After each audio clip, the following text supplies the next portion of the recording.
Marii addaa OBN qopheesseesin biraan ga'uudha. Marii keenya addaa har'aatiin stuudiyoo keenya muummicha magaalaa Adaamaatti keessummootaaf feerrannee jirra. Keessummoonni keenya har'a waliin mari'annu miseensota boordii gumii dhaabbilee amantaa Oromiyaati, akkasumas immoo abbootii amantaa amantoota adda addaati.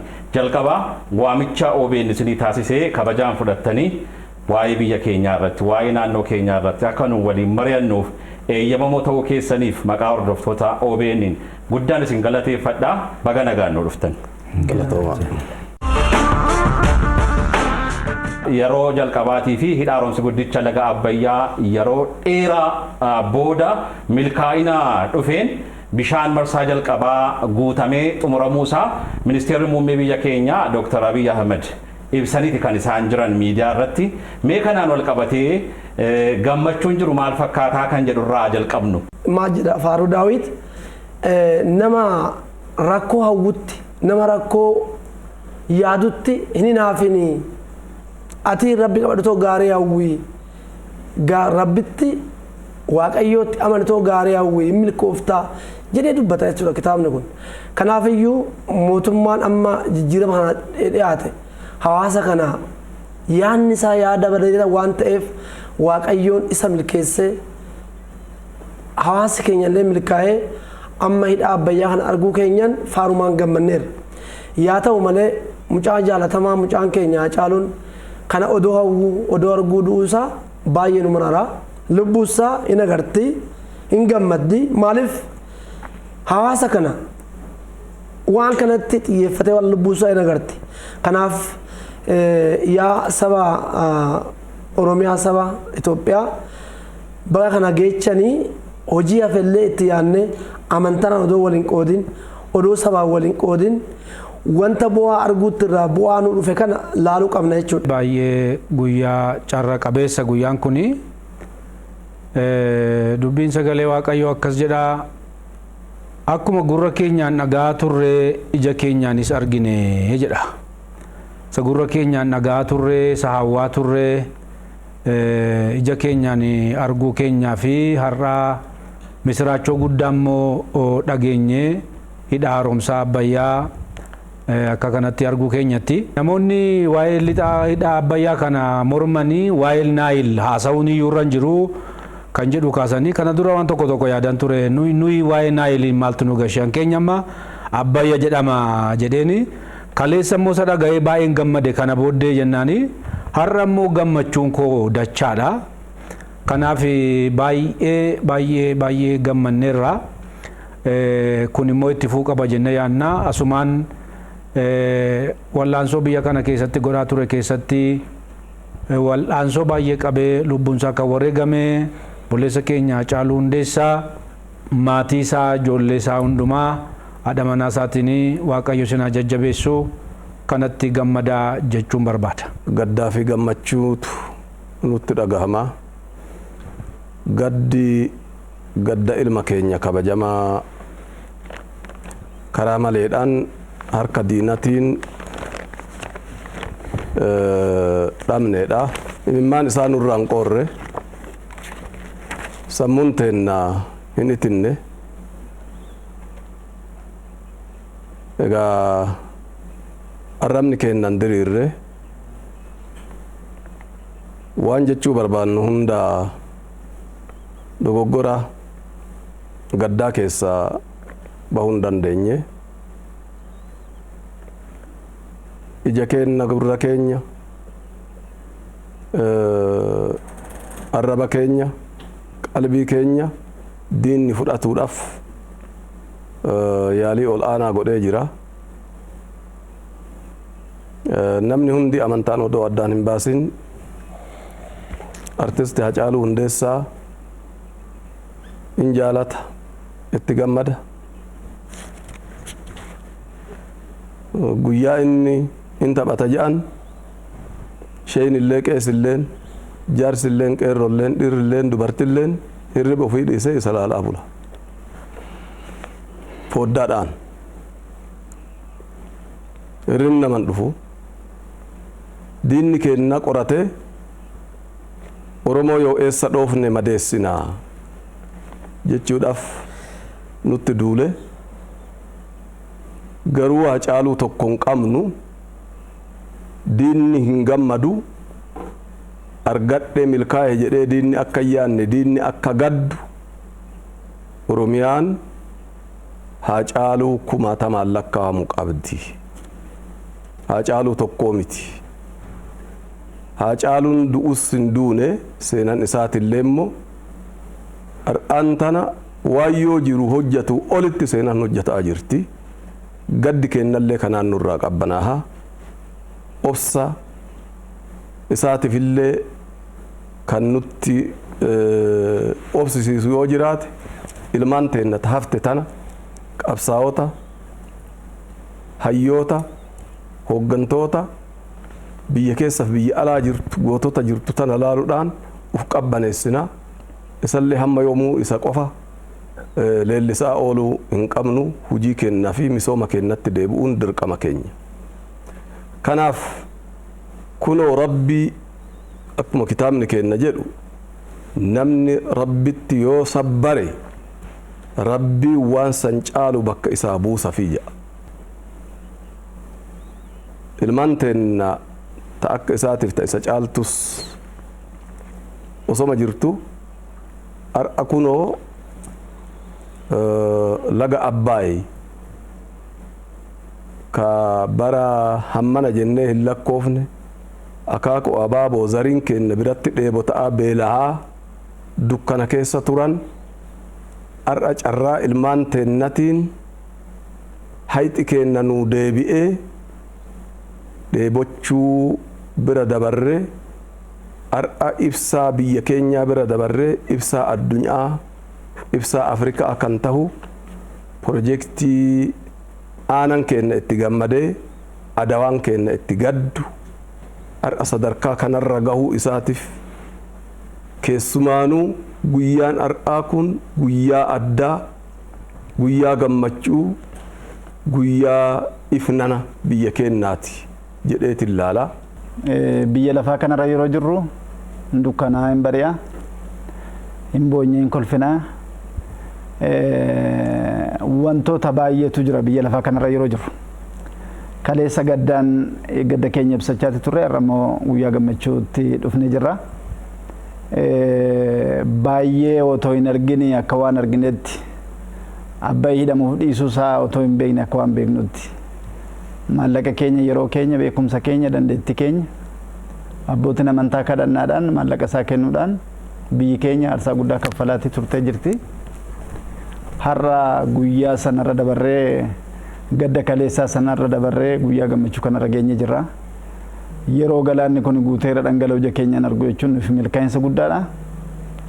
Muummicha ministeera keenya irraa jalqabnee hooggantoota biyya keenyaa hundaan baga qabsooftan, baga aarsaaf gootan, baga gammaddan. Gammachuun kun gammachuu keessan qofa odoo hin taane gammachuu hawaasa keenya hundaati. Nutis akka amantaatti baay'ee guddaa gammanne irraa egaa kana booda shakkiin hin jiru. Otoo hin argin iyyuu amma kana goone seechi eebbaan galataan iyyuu wanta hafe fixuu hin dandeenya. Honnee keessaan ol kaasuun hojii jalqabda fiixaan ba'uu kanarratti milkaa'insa argattan kanaaf galatoomaan nus guddaa gammanne nuti toleeraa jechuun barbaada. Taateewwan gurguddaa tibboota darban akka biyyaattis haa ta'u akka naannoo keenyaatti raawwataman keessaa gootichi qabsaa fi aartist Haacaaluu Hundeessaa bifa baay'ee nama suukanneessuuf gaddisiisuun wareegameeti kan inni jiru, ajjeefameeti kan inni jiru. Kanarraa ka'uudhaan immoo taateewwan tokko tokko isa booda boora'uun nageenyaa akka Oromiyaattis akka magaalaa Finfinneettis darbee mul'ateeti kan inni ture. Meegaa kanarraa kaanee akka gumii dhaabbilee amantaa Oromiyaatti waan jiru kana meesin akkamittiin ilaaltan, akkamittiin xiinxaltu? Dhimmi kunoo duuba saamee maaltu jira? Samoona darbe wanti raawwatame namni nama ta'ee namni hin gaddine hin jiru. Namni hin gaddine hin jiru. Yaa ta'u malee handarbee kaasan malee dhufan naasaanoodha Oromoon kaasuun barbaachisaadha. Yoo tokko tokko nami keenya nami nama jedhee erga rabbiin nama uume namooma isaa maaliin ibsaa namni uummata biraarraan adda isa qoodu fakkiidha Oromoon maal jedha ooshoodhaan harreen gura dhaabdi jedha ishiin maqaa ishee beekte jechuudha maqaa ishee beekte wanta amma darbe kanaan raawwate nama odoo jedhu seexanaan jennu nami kanaan godhu gaa seexanatu kana godhe jenneeti akka abbaa amantaa tokkotti taaneen haasa'anii seexanaan jedha maaliif inni tokkoffaan inni duraa mucaa san fakkaatu mucaa sabni guddaan ijaallaa mucaa guddaa sabni sammuu saba guddaa keessa jiru eessarraan walitti naqee raawwatee seexanni duraan kana hawwa seexana dura namarra bulee jechuudha namarra bulee akkamitti namarra bulee namni afuura qulqulluudha carraan qabne irraan bulu seexanuma afuura qulqulluu akka namarra bulu immoo namni dura maal godha of eeggannoo godha kadhaa godhata akka seexanni san qorra kanaaf namni kadhaa rabbii hin beekne hambiyyi ofii biyyi isaa amma ga'u namni hin beekne seexanaa bitameet kana hawweet hawwuu biti raawwate dura erga raawwatee booda ittuma fufee Oromiyaa baxabbatee saba kana lubbuu adda addaa dabarsiisee dhiiga lolaasee namillee gadda keessa seensisee jechuudha. Fuulduratti namni sagalee kana dhaga'u namni amantaa qabu hundi amantaa kamiyyuu lubbuu namaa dabarsaa hin jedhu hin jiru qabeenya namaa mancaasaa hin jedhu hin jiru kanaaf kana beekee namni nama ta'e harreenu maqaa ishiin beekti erga nama ta'e kana achi warri kana dura hojjetallee cubbuu yaa Waaqayyo nissaa galee hammootummaan beekes hammaqaasaa beekames hammaqaasaa hin beekamnes hannamni arges hannamni agarres ofiisaati waan of beekuuf yaa Waaqayyo dhee cubbuusaa nissaa galee kana achi naa dhiisi jedhee maabara kana keessa ba'uu qaba. Tolemee abbaa ammaa akka mootummaatti amma carraan gaariin jiru tokkummaa Oromoof tokkummaa biyyaa cimsuudhaafi dhaabbileen amantoota adda addaallee kunoo bifa kanaan kan kanaan dura hin beekamne akka gumii guddaatti akka Oromiyaatti hundaa'ee hojjechaa jira. Yeroo kanatti yeroo isin akkas abboodiin amantaa dhamaa jiranitti wanti kun raawwachuun saame Oromoo bakka bu'attanii ilaaltu abbootiin amantaa kana keessatti qooda amma sinirraa barbaadamu ba'attaniitti waa'ee nagaa waa'ee jaalalaa barsiisuu irratti. Duraan dubbadhe kana haa ta'u malee namni kana raawwatu seexana dheedhu dubbadheera. Kun abbootiin amantaa yeroo wangeela barsiisu. Wangeeluma gubbaatti maal jedha? Wangeelli nagaa hawwaa, jaalala hawwaa, wanta sirratti raawwatamuudhaan mala namarratti raawwatanaadha. Erga kana jedhee namni maal jedhe seexanni dura namni wangeelli kun oggaa lallabamu akka hin dhageenye laphee keessa hin fudhaadha. Nama laphee isaa seexanatti kana godhe jechuutti jira. Fuuldura abbootiin amantaa dhagahuudhaaf jedhee ofaa qopheessu bu'aa hin qabu. Gara Waaqayyootti deebi'uu qaba. Abbaa amantaa dhagahuu qaba. Inni biraa dura gahee keessan baataniitu jedhu kanarratti waa tokko dubbachuun barbaada. Akkamitti amma nurraa eeggamu gadi buunee hojjechuu irratti xiqqoo hanqinni ni jira dubbachuun barbaada. Maaliif jechuun jalqabnee raawwannee jechuudha hawaasa keenya likkii isaatti wayin immoo hanga inni qabatutti namni fakkiidhaan amma nama gurguddaatti himaniif han ijoollitti himan shamarranitti himaniif hanqeerrotti himan garaa goone adda qoone hojii irratti isa dhumaatti raawwanne garuu jalqabnee hojjenneera. Amma maqaama amantiitiin taateewwan ta'aa jiran keessaa tokko darbee amantaa fi siyaasa illee walitti makanii amantaa da'oo godhatanii hojii siyaasaa hojjechuutu mul'atama. Manneen amantaa adda addaa keessatti jechuudha. Mee kana bira ga'anii qulqulleessaa karaa qabsiisaa deemuu irratti amma sinirraa barbaadamu hojjettaniittu rakkoon kun hin jiru manneen amantaa keessa. Gaarii jettan waan daganne qabna mootummaa wajjin wal qabne jechuudha. Irra qabee amma gadiitti waan daganne qabna.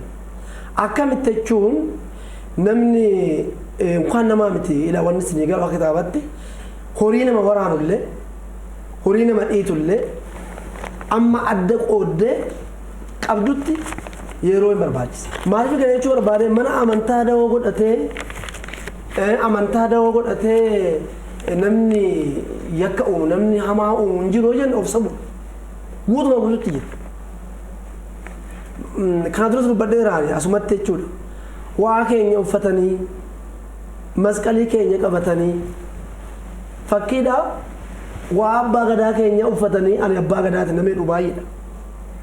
Waa sheeka keenya uffatanii ani sheeka namni jedhu baay'eedha.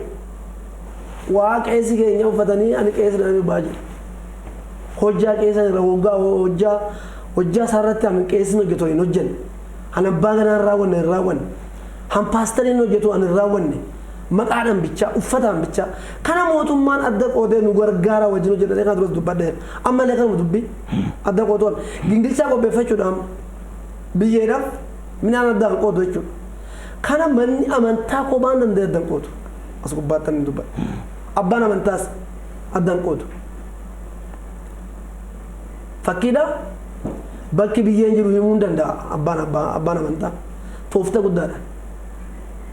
Kana achi midhaanis biyyee walitti mannee ashawaadhaaf xaafii walitti mannee yeroo nyaannu raawwateera. Maaliif manni amantaa obsa guddaa qabdi. An obsuu akka nissaa galuuf akka ceebbisaa kaafatuuf urmii waggaa waaqayyoon namaa kennu urmii san naa kenne waaqayyoon waggaa balleessinu zim jedha waggaa hannu zim jedha waggaa ajjeesnu zim jedha galgala dukkana uffannes waggaa raawwannu maaliif zim jedha dandeetti isaa edana argine akka namni deebi'uufi nam akkanatti hin deebine kana immoo akka addunyaatti saaxiluudhaaf keessa baasuun gingilchaa isa sun maali seera jechuudha. Seera mana amantaatiin wal qabsiisne hammana amantaa raawwanne kan hawaasa walitti buusu akkuma dubbadhe uffata keenya uffatee wayin immoo jecha keenya qabatee erga hin raawwanne inni tokkoffaa gorsaan dhaabu nama keenya waan ta'eef uffataan malee hojjaan kee rakkoo qabamee dhiisi. Mana amantaa bichaa kanaan jedhu mootummaa illee jechuun ni qaba gorsa kennuufi qaba. Kana hojjanne biyyi kun bilisa baay'inee raawwanna. Taateen yeroo darbe ta'ee hunduma keenya iyyuu gaddisiiseera. Boleessa keenya akka tasaatti dhabuun keenya biyyatu gar tokko biyya warri ajjeesuu barbaadan tarkaanfii kana fudhataniiru. Namni immoo silumayyuu hin du'a biyyittuma kufa yoomiyyuu taanaan. Egaani waan tokkotu beekamaadha. Namni gaafa mo'uu dadhabe isa mo'uu dadhabe sana ajjeesa. Gaafa mo'uu dadhabe. Seera uumamaa wangeela keessatti Qaayinii fi Abeel aarsaa dhiyeessaa jedheen Waaqayyo. Aarsaa isaan dhiyeessatu hin ta'in hojii garaa isaaniitu seera uumamaa boqonnaa 4:9 keessatti lamaan isaanii dhiyeessanii jennaan garaarraa jira keessa jira waan ta'eef kan Abeel garaa qulqulluudhaan dhiyeessinaan kan hangafa isaa Qaayiniin didee Waaqayyo kan Abeelii fudhate. Kan aarsaa didee Waaqayyo obboleessa isaa irratti garuu hin haafee kottu achi baanee haasofna jedhee obboleessa isaa ajjeese mo'uu dadhabe waan ta'eef Qaayin. Namni nama ajjeesu nama mo'uu dadhabedha. Karaa kamiyyuu haa ta'u. Karaa bitaa mirgaa fuuldura isaan beekanii inni haa namni nama ajjeesu nama mo'uu dadhabe namni mo'ame carraanni qabu nama isa mo'e balleessuudha waan ta'eef kun borna balleessa jedhee baay'ee gaddina. Isa dhabuu keenyatti haala biyya keenya keessatti uumame isatti aansee wanti taateen ta'e immoo inni immoo itti caala. Keessumaa nuyi kan dhabne nama kana nama dhabne kana lammaffaa deebi'ee kan hin dhufne silumayyuu immoo nuyi biyyi keenya harkaa gara afaaniiti. Isuma qabnuyyuutti itti aansinee nama nu bira jiru obboleessa keenya obboleettii keenya mana isaa qabeenya isaa biyya keenya jeeqnee uummata keenya jeeqnee ofii keenya balleessuun kuni silumayyuu akkuma isaan jedhan ergaa seexanaati. Balleessuun diiguun gubuun nama buqqisuun jibbi mataansa namni nama jibbuu jedha wangeelli. namni nama jibbuu inni nafsa gadaayidha jedha, ajjeesaa lubbuuti jedha, namni obboleessaa jibbu wangeelatu jedha. Kanaaf lafaa ka'ee taateen itti fufee biyya keenya keessatti ta'e immoo baay'ee gaddisiisaadha. Wanta nurraan eegamne qabeenya badee namni walirratti ka'ee achiyyuu immoo galagalee gubuu duwwaa utuu hin ta'in immoo gara amantiitti gara siyaasaatti immoo galagalee egaani namni siluma rakkina keessa galee tooftaa qopheeffata, balleessuu barbaada, yoo tokko mo'ame tokkoon mo'uu barbaada, balleessaa sana itti fufee dhuma balleessuu barbaada. Amma taatiin kun yeroo inni raawwatu tattaaffii kan godhan jiru. Amma abbootiin amantaas abbootiin gadaa haadholiin siinqeellee iddoo tokko tokkotti amma akka dhageenyutti jechuudha. Kana bira darbameeti gochaan kun kan inni raawwatamaa ture. Mee fudhatamumti mee abbootii amantaa mee haa ilaallu. Maaliif fudhatama dhabe iddoo tokko tokkotti namoota biratti, dargaggoo biratti, qeerroo biratti, qarree biratti mee maaliif jettanii ilaaltu mee kana? Dhugaadha. Aadaan keenya dadhabaa rakkina keessa galaa kan deeme beekamaadha. Karaa mana amantaas karaa biyyaas. Durii Oromoon biyyi safuu qaba. Bara kana keessa dhaloonni ammaa safuu adeemera. Kanaaf abbootiin amantaa utuu dhaabadhaa jedhani amma biyya tokko tokkotti jaarsoliin abbootiin amantaa gidduu dhaabatanii maaloo adaraa keessanii dhiisaa rakkina akkasiin uuminaa warra jechuudhaaf gidduu dhaabatan iyyuu kan ajjeesan jiru. Uummata dhaloota akkasiitti ba'aa jirra. Kana Waaqayyo nutti araaramu malee. Sababiin isaa nuyi amma aadaa qabna. Yeroo tokko ani waan ani Arbaa Mincitti yeroo rakkinni yeroo darbe ka'ee rakkinni dhalachuudhaaf ka'ee namni dhagaa abidda guuree yeroo yaa'u jaarsoliin abbootiin amantaa marga baatanii dhaabannaan dargaggoonni sana balleessuudhaaf ka'an dhiisanii lafa ka'anii deebi'an. Aadaan isa abbootiin hin kabajamu. Aadaan keenya safuu qaba. Amma safuutu badaa jira.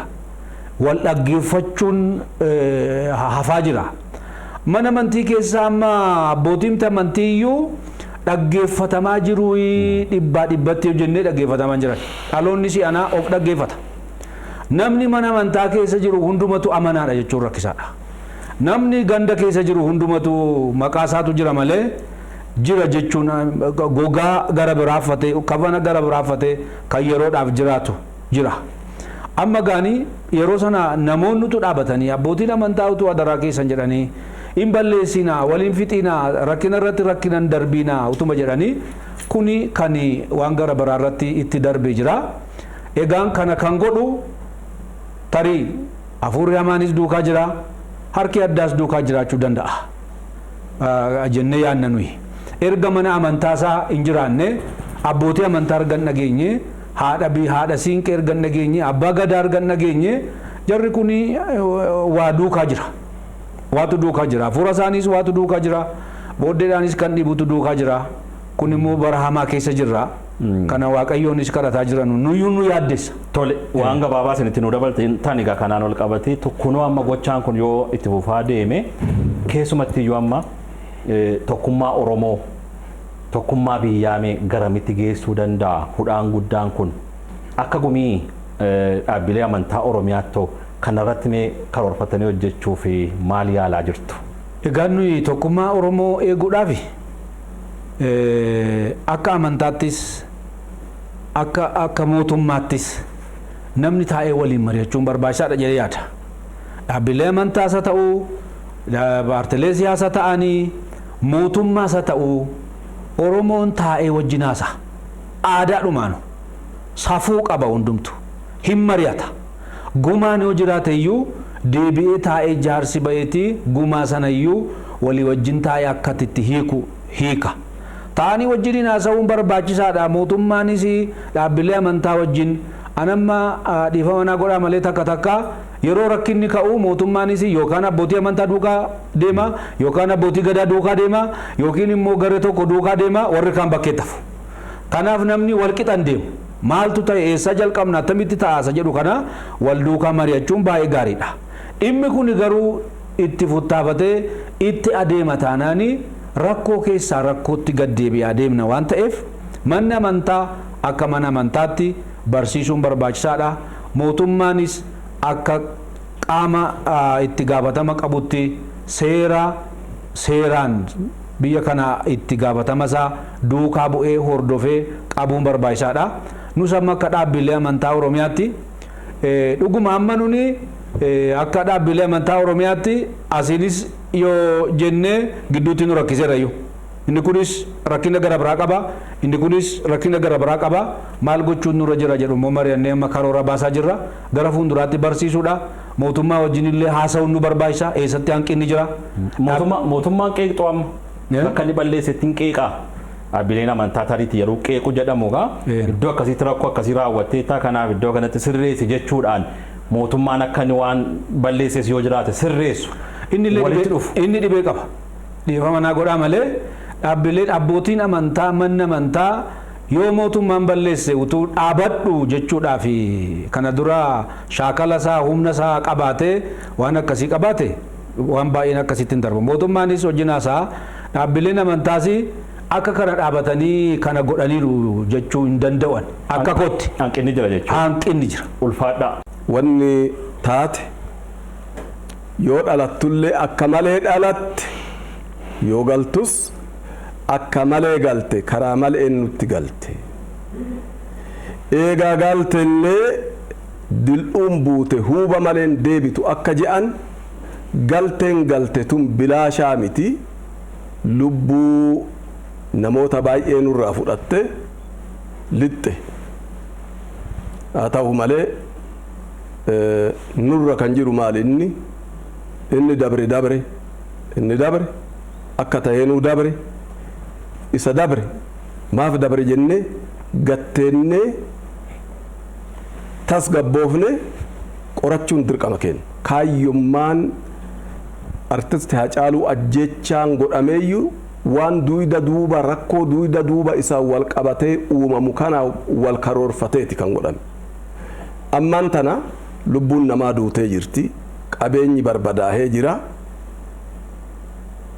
qabsaahan madaahee jira, dhukkuba addunyaa raase ofirraa ittisuu cinatti dhukkubni biraa nu keessatti uumamee jira. Isa kanaaf diinni wayituma jalqabaatu kana karoorfatee kan godhe wanta taateef ar'allee taanaan akkuma dura jedhame namni sammuu qabu, namni biyya qabu, namni biyyaaf yaadu, qabeenyi badiin qabu, qabeenyi yakkan qabu. Ilmi namaa tokko akkuma gaafa duraa jedhe namni Haacaaluu ajjeese magaalota Oromiyaa tana keessa hunda keessaa miti kan jiru. Iddoo tokko jira. Kan hundaa miti kan Haacaaluu ajjeese. Diina karoorfateetu ajjeese. Namni nagahaa, namni qulqulluun saba kamiyyuu haa ta'u, amantaa kamiyyuu haa ta'u. Shari'aa keenya keessatti walaa taziru waaziratu wizra ukhraa. Yakka tokko dalageef inni biraa hin gaafatamu. Yakka tokko dalageef lubbuudhaan bilaashatti alatti dhumte tun kalachuu keessa hin jirre ka ajjeesellee miti, ka ajjeese wajjin kan mari'atellee miti. Namni akkuma jenne yoo namni irraa du'e cuuphee irraa fuudhaan ufu waraana jedhanii waraana irraa fuudhaan ufu waraana jedhanii aara gubanna ufii ufitti bayoo taaten ala qabeenyi baduun rasuulli sallallahu alaihi wasallam dhaamsa isa dhumaa gaafa hajjii isa boodaa dachii kabajamtuu Arafa jedhamtutti nu dhaaman keessa waa sadi irratti xiyyeeffatan rasuulli sallallahu alaihi wasallam. Amaanaa isinitti haa ta'u, dhiigni keessan amaanaa isinitti haa ta'u, dhiiga waliin gadi naqinaa jedhan rasuulli sallallahu alaihi wasallam. Dhiiga wal gadi naqinaa dhaamsa rasuulaati. Qabeenya keessan hin balleessinaa dhaamsa rasuulaati. Qabeenya keessan hin balleessinaa dhaamsa rasuulaati. Sanitti hin dhaamne rasuulli sallallahu alaihi wasallam. Kabajaa walii eegaa jedhan. Kabajaa walii eegaa jedhan. Gahaadha kun kabajaa walii eeguuf lubbuun ilma namaa balleessuu dhabuuf akkuma gareen warra na dura dubbatetti lubbuu ilma namaa taduuteef haga ar'aatittuu kan gaafatamu yakki kuni kan itti deebi'u haabiilitti deebi'a. Haabiil ilma Aadam du'a karaa kan godhe kan jalqabe isa wanta ta'eef isatti deebi'a. Shayxaanni bar shayxaanni ufitti shayxaanan ta'u rabbi qur'aanatti shayaaxiin al-insi wal jinni yuuxi ba'duhu ilaa ba'din jedha. Shayxaana jinniitir shayxaana ilma namaatitu yakkamaadha. Shayxaana ilma namaa. Kanaaf jecha inni sababii barbaada. Isa duuka raawwiin amma raawwatame kun kan raawwatame qaama siyaasan biyya keenya diiguudhaaf karoorfatetu nama keenya nama nagahaa fakkaatee yakka uume malee iddoo hundatti hin dhageessisna yoo mootummaa walitti qabee gaafatu garee badiitii jedhu inumaatuyyuu magaalaa san girrisee dhufee wayita yakka inni dalagu namoota kan hin beeknu jechaa jiru magaalaa hedduu keessatti karoorfamee qaamni biyya keenya diiguudhaaf qaamni siyaasaa kan biyya keenya diiguuf karoorfame nama nagahaa fakkaatee girrigirrii kana sababaa godhatee biyyi keenya akka badduuf carraan har'a Oromoo fi Oromiyaan argatte tuni harkaa akka baatuuf carraa tana nu harkaa baasuudhaaf yaalii inni godheedha. Ani Hacaaluu qofa dhabne natti fakkaatu. Qabeenyas dhabne irraa baay'ee kan nama gaddisiisu immoo aadaas dhabne irra.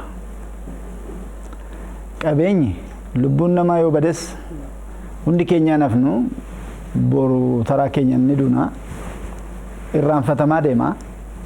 Qabeenyi sabbaan tattaafatee mootummaa isaa ta'u nama dhuunfaa isaa ta'u tattaafatee itti dhufa.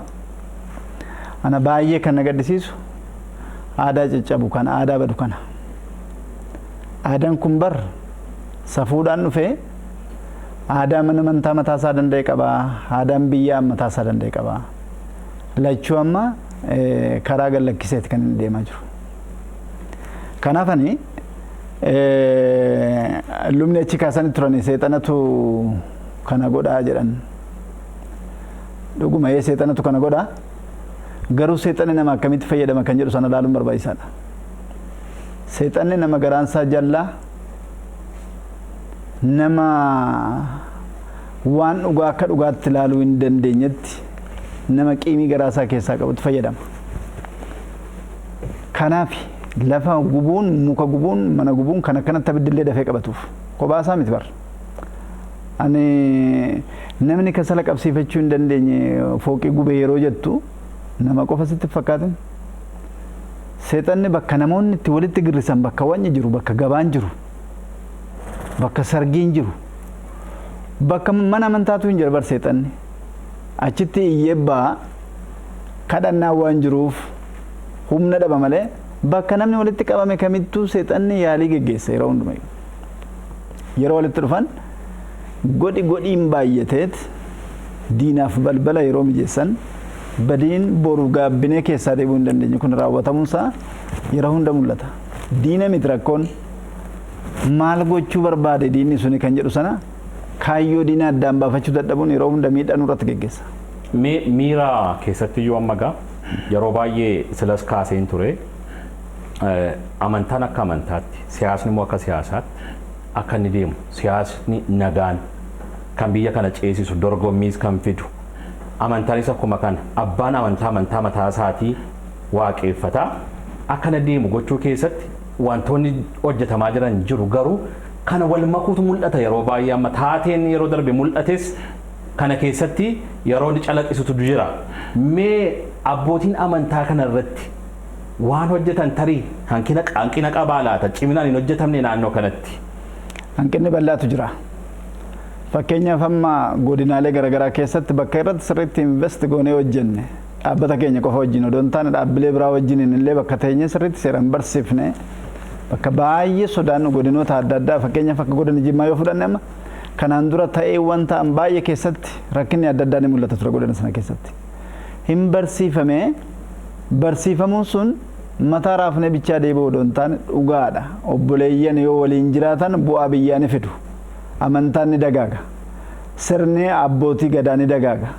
Mootummaan siyaasa isaa seeraan ni geggeeffata. Bakka tasgabbiin jirutti misoomni jira, nageenyi jira jedhanii teenyee barsiifnee bakka tasgabbiin jirutti rakkoon akkasii deebi'ee biyya sana keessatti hin mul'anne. Wal baachuun wal danda'uun ifaan ifatti mul'ate.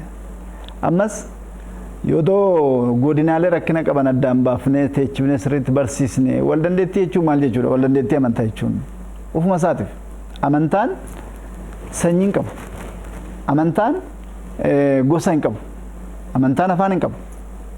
Amantaan kan inni wajjin wal quunnamtii godhu nama lafarra jiru kan wajjin yoo walitti hammate kan inni itti kadhatu immoo kan kadhatee dhageechifatu immoo waaqa akka ta'e beekee waaqayyo afaan kamuu hin dhagaa sanyii kamuu hin jaalata namni nama ta'e erga uumamee gara haadhaa keessatti lubbuu horatee socho'u erga jalqabee booddee nama jenna.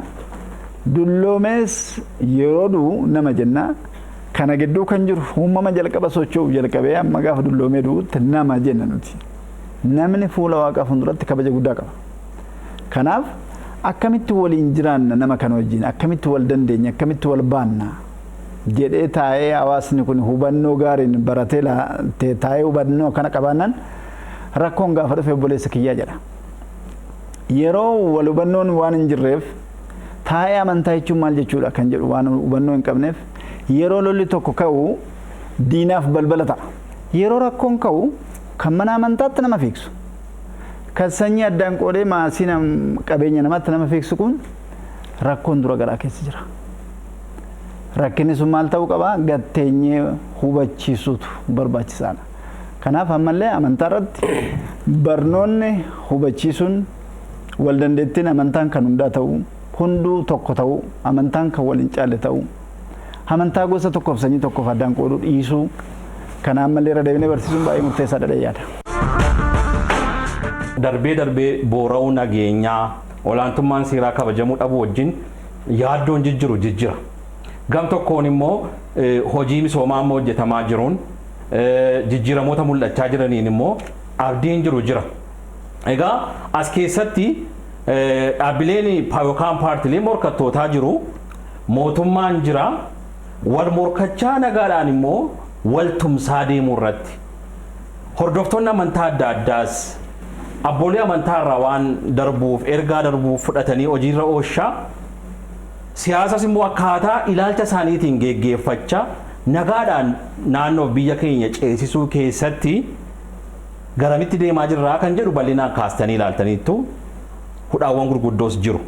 Mee kana furree nageenyi mirkanaa'ee olaantummaan seeraa kabajamee akka isin bal'inaan kaasaa turtanis namoonni gochaa kana keessatti raawwata adda addaa raawwatan yakka adda addaa raawwatan kanneen goota keenya Haacaaluu Hundeessaa dabalatee kaanis yakka adda addaa raawwatan seeratti dhiyaatanii akka isaan gaafataman gochuu keessatti walumaa gara nageenya mirkaneessuu keessatti mee maal dhaamtuu kan jedhu fudhannee marii keenya xumurraa jechuudha. Gooftaa Yesuus Kiristoos yeroo barsiisu fakkii kaaseet asii waa kaaseet akkana jedhee dubbata misaalee masalee jechuudha. Maafiin kana jechuu barbaade waa kaasuu barbaadee tanan amma oomisha addaa keessa fakkiidha nuuginii fi hadaan wal fakkaata fireessa. Nuuginii fi hadaan hoggaa marguus baalli isaa wal fakkaata. Garuu qota bulaan beeka isa. Qota bulaan beeka. Qota bulaan sana fi sun zayitii mi'aan nyaachuu barbaada.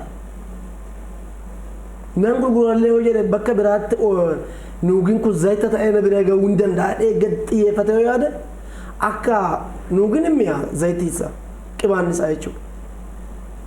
Oo baqe. Hadaan garuu nadha. Malkiidha nuugaa fakkaatu malee malkiidha. Kanaaf inni duraa maali ijoollummaa isaatti adda baasee adda aramuu qaba. Erga bilchaate booda erga dhahamee walitti makamee booda gingilchaa yoo dhiyeesse hoo baxxaruuti adda baasuu hin danda'u. Yeroo tumus wayin immoo yeroo mooyii keessa godhee nan nyaadha soo jedhallee hin ta'u. Yeroo kamii jalqabeeti. Kan achi mi'aasaa agarreerra abbaan amantaas mootummaanis jaarsi biyyaas hadaaramuu dhiisuu wal fakkaannee wajjin deemuu keenya bu'aasaa agarra. Abbaan amantaa kamiyyuu boru nan gaafatama Rabbi biratti soodhe. Asittis bu'aasaa argee hin qaboodhe. Of deebisee ijoollee amantaasaa hordofu hunda jabaas xiqqaas aramuu qaba. Kotokotuu qaba. Mootummaan illee as gubbaatti wanta hin jedhu guddisee waan dubbadhe fakkii kana baay'ee ittiin na'u aduun amma hundumaadhaafuu hin baha. Nama hamaadhaafis nama gaariidhaafis akkasuma bokkeenyi illee wayiin roobni hundumaadhaafuu rooba. Mootummaan hundumaadhaafuu amantaa kanaaf hin jedhu nama qote bulaadhaaf barateera mootummaan hundumaati. Ergaan hundumaa ta'e amma achuma deebisee gara mootummaatti baay'ee sanaan hin jedhina malee abbaa amantaa sirriitti aramee kotokotee guddisuu kana layyee beekuu qabaadha achi deebisee tanan. Kana hoo wajjin hojjeta wajjin akkuma asii dubbatame san kanatti xiyyeeffannee waliin hojjenne ijoolleen nu dhaga'uu dide amma fakkiidha ijoolleen maaliif abbaa amantaa kabajaa kennuuf jenneerra. Wanta nuyis of dhoowwarre qabna ofuma keenya abbaan amantaa jechuudha. Ana ta'uu danda'a erguma akka abbaa amantaatti hin dubbadhu hunduma keenyaaf warra kana kabajaan of dhoowwarre ofiif wanta waan nuyi dubbannu xuxxuu miti waan nuyi raawwannu waan nuyi hawwinitu maal jedha Oromoon hanaadhiif abbaan dubbatan galgala ijoolleen gadama gadi baasti gadi baate amma fakkiidha ollaasaa wal jibbe abbaan hamaadhaan abbaa warraatiif haadha warraa kaasan ganama ijoollee fagaatee horii nama ollaasan dhoofte ulee gadi baaste. Hordoftoonni amantaa jiru amantii sana hordofu. Yoo gama biraatiin garuu nageenya booressuus haa ta'uu yakka adda addaa hojjechuu irrattis baasanii saaxilanii qaama seeraatti kennuu irratti mataasaa iddoo baay'eetti amantoota adda addaa keessatti rakkootu jiraadha. Amantaa isaatti dhooffachuutu mul'ataadha. Mee kunoo akkamittiin furmaata argachuu qaba? Wal tuffanneet wal tuffisiisne nuyi amma yeroo ammaa wal kabajuu dinneet bubbeen qillees nu dhahe dhugaatoo dubbanna jechuudha. Maaliif kana jechuu barbaade mootummaan abbaa amantaa hin kabajuu jechuu kiyyaa miti. Durumaan hin dubbadheera. Lallaba keessa waan dubban amma maal jedhanii hirrii gabaabatti hodhan malee hoodha dheeratiin guduufama. Gabaabatti waa raawwachuu karaa mootummaa ta'an qillachuu qabna. Garuu seeraaf seera mana amantaatiin seera mootummaatiin mormuun odoo jiru mana amantaa magaalaa kana booressaa ture namni jechuudha. Dhugaattoota jechuudha. Booressa abbaan amantaan abbaan gadaa egzoodha dhadhabe caafi ba'e booda keessa waaqayyoo kuteetti waa sun qabbanee karaa biraa raawwate. Ammaa hojii wanni sun. Ammaa hojii shakkii guddaa miti ifaa ifatti. Mootummaan akkan duraan jedhe san gingilchaa ofii mana amantaa wajjin qopheessee manni amantaas gadi baase kun sibiila kun dhakaacha kun nama hidhee adda baase mootummaatti iccitii guddaadhaan nama biin odoo hin ta'in manni amantaa kamiyyuu nama ofii miidhuu hin danda'u. Abbootiin amantaas tumsuu qabuudha kana irratti tumsuu qabu. Abbootiin amantaa sun gadi bu'ee itti meeku dura gorsee hoo isallee akka namaatti baddaleeraati sii dhiise harraaqa deebi ilma kooti jedhee itti mee hoolilee mootummaatti kennuu baata abbaan amantaa kennee mootummaan tarkaa fudhachuu qabaadha. Tole. Kanaan dubbaddoon. Kana akkanatti hojjenne malee wal shafaaffannee woo dhaabbanne itti fufa manni amantaa mana waraanaati mamma an ta'eeru. Mana waraanaa qooqan wal qoodee sabaan wal qoodee dhugaattoo dubbanne jechuudha. Dhaabbiidhaan wal qoodee gimmaanii furdaa dheeraa gabaabaa gurraacha diimaa waliin jechuudha. Kana garuu waaqayyoon hin jedhu. Waaqayyoon gabaabatis hafurdaan gabaabaan dheeraan gurraacha adiiti. Hani hundumaatu abbaan jaalala abbaan haaraa waaqayyoon keenya jechuudha. Sabni keenya har'aa qabee cubbuu isaatti hojjete naa dhiisadee abbaan amantaas kadhaasa kadhatee qulqullaa'ee of dhiqee hawaasa tajaajila kennu. Mootummaanis of qulqulleesse gwaada isaa qulqulleesse hantuuta mana jiru gadi baasee mana isaa keessatti adurree gaarii cimaa hoo summi ol kaa'e immoo summiin ajoofne ol kaa'ee hantuuta mana keessa baasee hoo qulqulleesse biyyi kun nagaa hin ta'a adurree jechuun adurree miti. Akkanumaan jibbaan nama wanni oduu miti asirriitti mana qulqulleessuu ol kaa'e biyyi keenya nagaan ta'a nama gorsamuudha malee hin gorsina lafumaa kaanee wal dibuu dhiisne seechi irraa deebi'ee beekee nagaya nama jedhu nisaa kenninee fi akkanatti hojjenne biyyi keenya hin ta'a abbaan amantaa kana raawwachuu qaba. Amma inni ta'eera gara fuulduraatti garuu mootummaanis hojii isaa paartileen siyaasaa lafa jiranitti manna amantaa iddoo hundumaatti namni biyya kana keessa jiru maal gochuu qabna misoomni nu eegaa jira hiyyumni fuuldura keenya jira isa jedhuu fi anamma hundumti keenya iyyuu biyya lafaa kanarra yeroo jirru biyya tokkuma qabna amantiin keenya adda ta'uu akeekni keenya adda ta'uu siyaasni ilaalchi keenya adda ta'uu biyyi keenya kanuma kanaaf biyyi kun kan kooti jennee gaara amma godaatti nu galuu qaba kan kooti na ilaallata dhimmi kun na ilaallata seenaanis na gaafata seenaan na gaafachuudha yoo baate immoo gaaf tokko fuula waaqayyoo dhaqee dhaabadha sagalee waaqayyoo akka jedha macaafa lallabaa keessatti waaqayyo gaaf tokko hojii keessa hamaas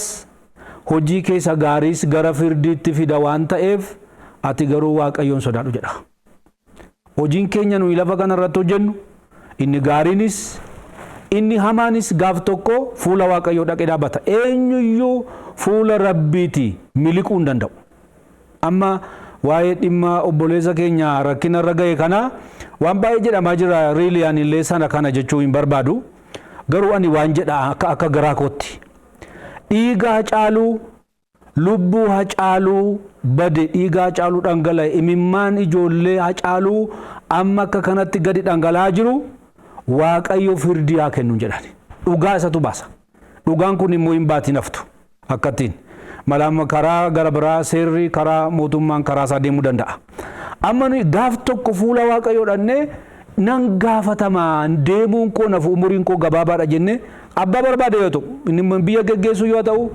paartileen siyaasaa ta'u maal ammanni biyya geggeessu paartileen siyaasaa abbootiin amantaa kun waan lafa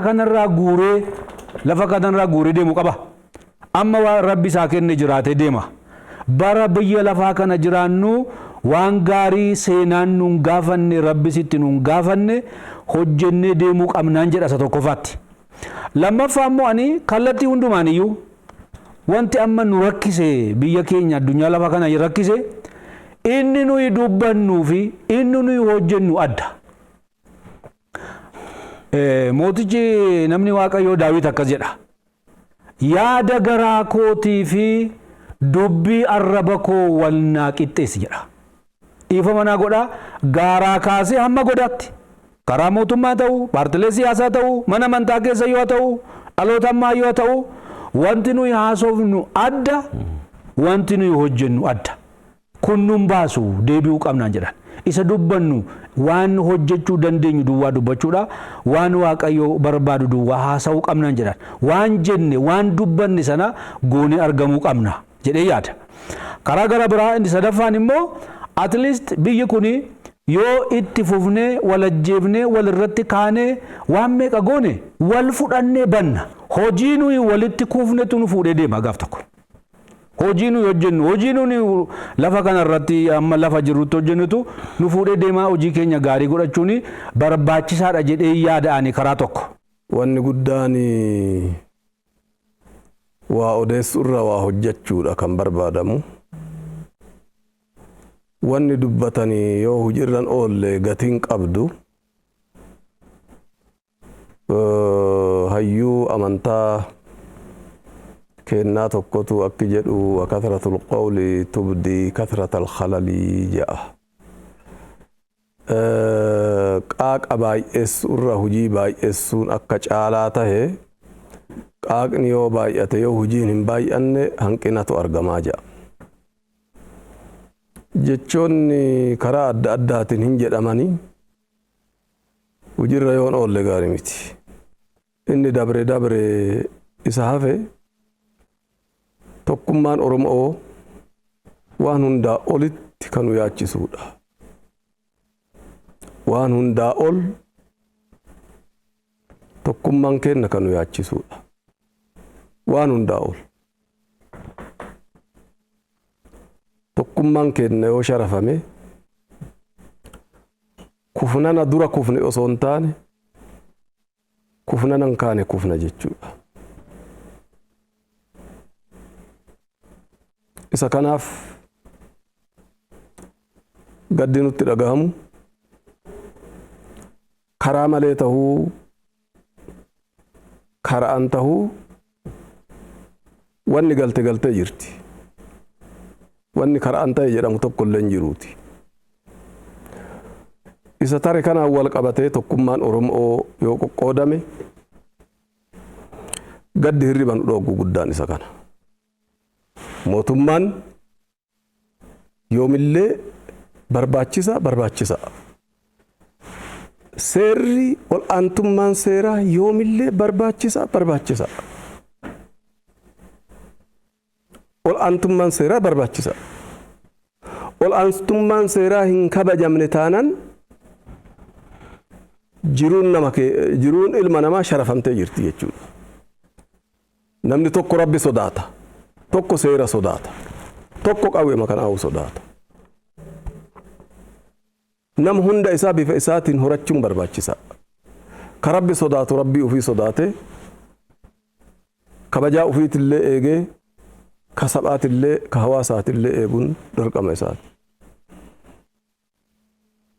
Ka Rabbiin sodaanne mootuyyuu shayxaana ilma namaa kan jedhamu saniif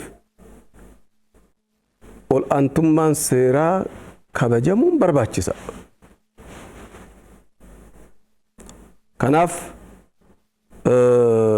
akkuma duraa yoomuu jechaa ture falli jiru ol aantummaan seeraa haa jiraatu. Inni biraa amma biyyi keenya boorahee jira. Tokkummaan gaafii keessa galtee jirti. Kanaaf falli maali jedhee kan laalu ani akka abbaa amantaa qofas osoo hin ta'in akka jaarsa biyyaatitti. Dhugaa dubbachuudhaaf Oromoon hayyoota qabdi. Dhugaa dubbachuudhaaf Oromoon abbootii amantaa qulqulluu qabdi. Dhugaa dubbachuudhaaf Oromoon abbootii gadaa qabdi.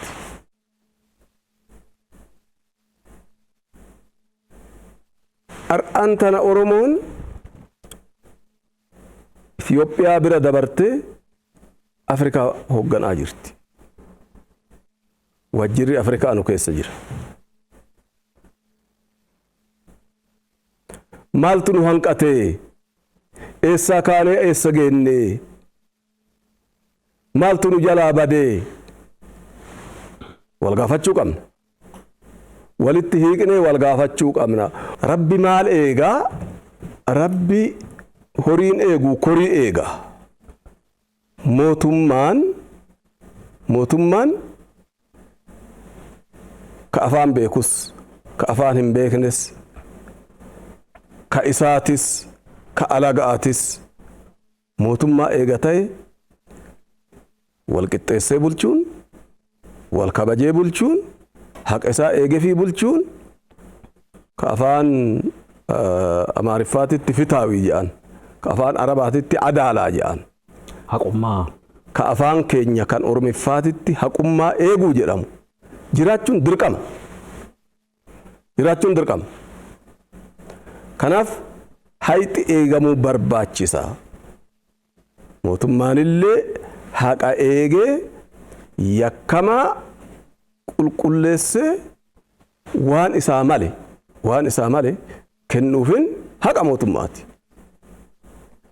As keessa immoo akka daafan ka nagahaan dhoofne eegulleen haqa mootummaati. Namni nagahaa as keessa akka hin miidhamne, laafan as keessa akka hin miidhamne, namni haqa qabu as keessa akka hin miidhamne. Eeguun qulqulleessuun ooyidan mahsharka itti qulqulleessan ganaa qiyaamaa jira. Ka ol aanu immoo mootummaa kana jechuudha ka waa qulqulleessu. Kanaaf karaa kanaan deemee seera kabachiisuun mootummaa barbaachisaadhaan jedha. Ta'iin taa'e kun hunduu ta'eera. Waan ta'e kanarraa barannee ka fuuldura irratti akkamitti hojjenna kan jedhu irratti xiyyeeffachuun barbaachisaadha. Sagalee Waaqayyoo keessatti ammas abdiin jira jedha. Hin dhumne karaan irra jiru kun. Oromiyaan ammas lafti ishii bal'aadha. Qabeenyi ishii albuunni ishii bal'aadha. Bira hin gahamne, hin nyaatamne, hin dhumne. Akkuma lafti keenya bal'aa garaa keenya bal'ifannee kan fuulduraa yaaduu turra barbaachisaadha. Akkuma amantaa keenyatti nuti gara fuulduraatti maal gochuutu nutti jira waan jedhuuf dhaamsiin abbootii amantaa keenyaafis bakka jiranitti godinarra aanarra kan jiraniifis dabarsu ofaa ilaallu. Maaliif sababiin tokko yeroo ka'u rakkoon tokko yeroo ka'u rakkinni suni maqaa odoo qabu rakkinni suni abbaa otoo qabu bakka ka'e otoo qabu bakka itti dhumuu deemu otoo qabu otoo beeknu maaliif dhimma siyaasaa dhimma amantaa akka goonu haattiyaan yeroo gabaabaa keessatti boordiin keenya maal murteessee godinoonni kanarratti yeroo hunda saaxilaman eessa maaliif kana ta'a naannoo kamirratti ta'a eessaa ka'a mana amantaa ookamiyan kana kaasu. Naannoo kamtu kaasa nuti amma mootummaa wajjin wanti walitti nuuf finne dhimma siyaasaa qofa dhimma nageenya irratti dhimma misoomaa irratti dhimma biyya irratti biqiltuu dhaaburraa kaasee an jiru kunuunsuu bichaa odoo hin taane dhaabuu bichaa odoo hin taane kunuunsuu jalkaasee nu ilaallata hunda keenya. Kanaaf kun maaliif ta'a kan jedhu sana karaa keenya boru qulleeffachuuf kaayyoodhaan qabannee jirra itti deemna yeroo gabaabaa keessatti godinaalee tokko tokko irratti daawwannaa hin goona erga laallee booddee murtii barbaachisu sana gochaa garamtu barumsa barbaachisaa garamtu immoo gara fuulduraatti barumsa barbaachisaa atattamaan kan barbaadamu kam kan jedhu rakkina kana addaan baafannee itti deemna ni hojjenna kana qofa sodoon taane biyyaaf kadhachaatti deemuun barbaachisaadha. Akka mootummaatti ajiin kaasaniiru abbootiin keenya hundiyyuu kaasaniiru. Dhugaa irratti yaa hundoofnu. Biyyi kan ijaaramu siyaasan miti. Biyyi kan ijaaramu dhugaadhaan. Kan Oromoon qabbanaa'u, biyyi kan qabbanaa'u, qeerroon qarreen abbootiin gadaa abbootiin amantaa kan qabbanaa'an eenyuun yakka kana kan uume. Tarkaanfiin seeraa nama barsiisu. Namni koo hin barata bara. Maabboonya amma isa du'eef. Isa du'e kanaaf miti bara caaluu miti kan boonyu kan biraa kan karaarra jirutu jira boonya. Ormi diinni koo boochiseet hojii nu dhoowwanu hin beeku sa'aatiitti abbayee guutu sa'aatiitti biqiltuu dhaabnu beeku. Jiruu sana dhiibnee akkas deebinee walitti garagarree boonyuufi. Ijoollee qofa waliin taphannu nan beekaani. Tokkicha dhaqnee qaagoonaa isheen achumaa bu'aa oolti. Hoggaa ishee raawwatte mana biraatti arginaa qaagoodhaa isheen achumaa boose achumaa guyyaa guutuu bu'aa oolte. Oromiyaan guyyaa guutuu akka boossu hojii akka dhiiftu deebite akka raatoftu akka joomboofnuuf godhamu kun maqaa bichaa itti moggaasanii haasaanii dhiisuun nu qabbane suni. Kanaaf kana akka amantaatti nuti hin balaaleffanna kana. Murtiin tarkaanfiin barbaachisu mootummaan fudhatu taanaan hawaasa walitti araaramuu rakkisaadha. Kanaaf egaa nuti murtii kennuu hin beeknu mana murtiis hin qabnu nuti walitti qabnaa hin jaalannaa hundumaa ni jaalannaa yakkamaadhaan garuu yakkamaa jenna. Ajiin kaasaniiru. Mootummaan kan inni gara uummataa keessa bulu yoo mari'ate gooftaan keenya Yesuus Kiristoos inni guddaan biyya lafaa kana uume kuni inni nuuf jecha nama hundumaaf jecha sanyii hundaaf jecha lubbuu namaatiif du'e kuni waa'ee koo namoonni maal jedhu jedhe. Maal jechuudha waa'ee koo namoonni maal jedhu jechuun waaqni maal waa'ee namaa gaafata maal goote namni koomaa keessa hin jirtu namni fuula waaqaaf nurratti ittisiisa ta'uu dandeessi. Garuu namni waa'ee koo maal jedhaa jedhe. Kanaafi mootummaan deebi'ee hawaasa kana yeroo muraasa akkuma mari'anneerra barteenya argineerra jalqaba yeroo jijjiirama keessa seennu teenyeen mari'annee bara abbootiin amantaa teenyeet abbootiin gadaa teenyeet halkan taa'aa bullee mari'anneet biyyi tasgabbaa'ee karaarra buunee ililchinee gammanneet karaarra buune. Har'a maaliif dhabame marii sun? Eessa jira? Nuyi mootummaa gidduu mariin akkasiin jira? Abbootii gadaatii fi mootummaa gidduu mariin akkasiin jira? Abbootiin gadaa amanamoodha, abbootiin amantaa amanamoodha, mootummaan amanamaadha. Ofii keenya wal bittinsinee biyya bittinsinee jechuun biyya diiguuf deema diinni jennee haasa'uu hin barbaachisu. Balbala bannee diinni maaliif hin seennere? Hayyoota gurguddaa qabna taa'anii haa mari'atan wanti mari'atan hin badu. Mootummaan sanaaf haala mijeessu taanaan rakkinni gara biraan jiru. Marii waan hin jirreef bittinnaa ta'a. uummata keenyatti yoo deemine waanuma girrisuun kaleessas dheengaddas kanuma wanti biraa homtuu hin jiru. Jijjiirama maaliif dadhabna nuti? Kanaaf hawaasni kun taa'ee of haa laalu, dhala isaa haa laalu, galgala taa'ee mari'atu, walgahii mootummaan geggeessu miti, walgahii nuti geggeessinu kana miti. Taa'ee galgala walgahii manatti haa geggeessu namni, ijoollee isaa haa geggeessu. Maal godhaa jira mucaan kiyya, eessa oolte, maal gochaa turte, eessa jirta? Mee maal qabda, yaada maalii qabda waa'ee mootummaa kanaaf jedhanii haa mari'atan. Kanaaf rakkoon kun maalinni jedhee hawaasni taa'ee haa mari'atu. Gama miseensota gumii dhaabbilee amantaa Oromiyaatiin OBN itti argamtanii marii kana fakkaatu waan taasisneef irra deebi'ee maqaa hordoftoota OBN guddaan isin galateeffadha. Yeroo biraas walitti deebinee immoo akka nuun waliin mari'annu abdii guddaa qabna. Turtii haran waliin taasistaniif irra deebi'ee ulfaadhaa galatoomaan isiniin jedha. Kabajamtoota hordoftoota OBN mariin keenya addaa egaa kana fakkaata ture. Kanarraa kanumaan xumuramee jira.